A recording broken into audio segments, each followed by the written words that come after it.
Hi hello ಎಲ್ರಿಗೂ ನಮಸ್ಕಾರ. ಬನ್ನಿ ಇವತ್ತು ಯಾವುದೇ ಕಟ್ಟಡದ ಇಂಪಾರ್ಟೆಂಟ್ ಸ್ಟೆಪ್ ಸೈಟ್ ಮಾರ್ಕಿಂಗ್ ಬಗ್ಗೆ ತಿಳ್ಕೊಳ್ಳೋಣ. ಯಾವುದೇ ಕಟ್ಟಡ ಆಗಿರಲಿ, ನಾವು ಸ್ಟಾರ್ಟ್ ಮಾಡೋದಕ್ಕಿಂತ ಮುಂಚೆ ಏನು ಮಾಡ್ತೀವಿ ಅಂತಂದರೆ, ಒಬ್ಬ ಆರ್ಕಿಟೆಕ್ಟ್ ಅಥವಾ ಒಬ್ಬ ಇಂಜಿನಿಯರ್ ಹತ್ರ ಡ್ರಾಯಿಂಗ್ ಮಾಡಿಸಿರ್ತೀವಿ. ನಮ್ಮ ಹತ್ರ ಡ್ರಾಯಿಂಗ್ ಇರುತ್ತೆ, ಬಟ್ ಸೈಟಲ್ಲಿ ನಾವು ಅದನ್ನು ಎಕ್ಸಿಕ್ಯೂಟ್ ಮಾಡಬೇಕು. ಡ್ರಾಯಿಂಗ್ ಟು ಫಿಸಿಕಲ್ ಮಾರ್ಕಿಂಗ್ ಹೇಗೆ ಮಾಡೋದು ಅಂತ ತಿಳ್ಕೊಳ್ಳೋಣ ಬನ್ನಿ. ಯಾವುದೇ ಮಾರ್ಕಿಂಗ್ ಇದ್ರೂ ಈಗ ನಾವು 2 ಟೈಪ್ಸ್ ಫಾಲೋ ಮಾಡ್ತಾ ಇದ್ದೀವಿ. ಒಂದು ಡಿಜಿಟಲ್ ಮಾರ್ಕಿಂಗ್, ಅದು ಬಂದು ಟೋಟಲ್ ಸ್ಟೇಷನಲ್ಲಿ ಮಾಡ್ತೀವಿ.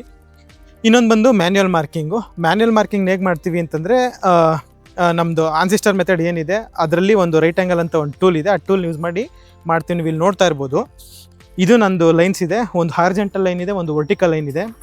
You can check this. ಇಲ್ಲಿ ನೋಡಿದ್ರೆ ನಿಮ್ಗೆ ಗೊತ್ತಾಗ್ತಾ ಇದೆ, ಪಕ್ಕಾ 90 ಡಿಗ್ರಿಗಿದೆ. ಯಾವುದೇ ಕೆಲಸ ಸ್ಟಾರ್ಟ್ ಮಾಡೋದಕ್ಕಿಂತ ಮುಂಚೆ ನಮ್ಮ ಕಟ್ಟಡ 90 ಡಿಗ್ರಿಗೆ ಇದೆಯಾ ಅಂತ ಖಾತ್ರಿ ಮಾಡಿಕೊಡ್ಬೇಕು.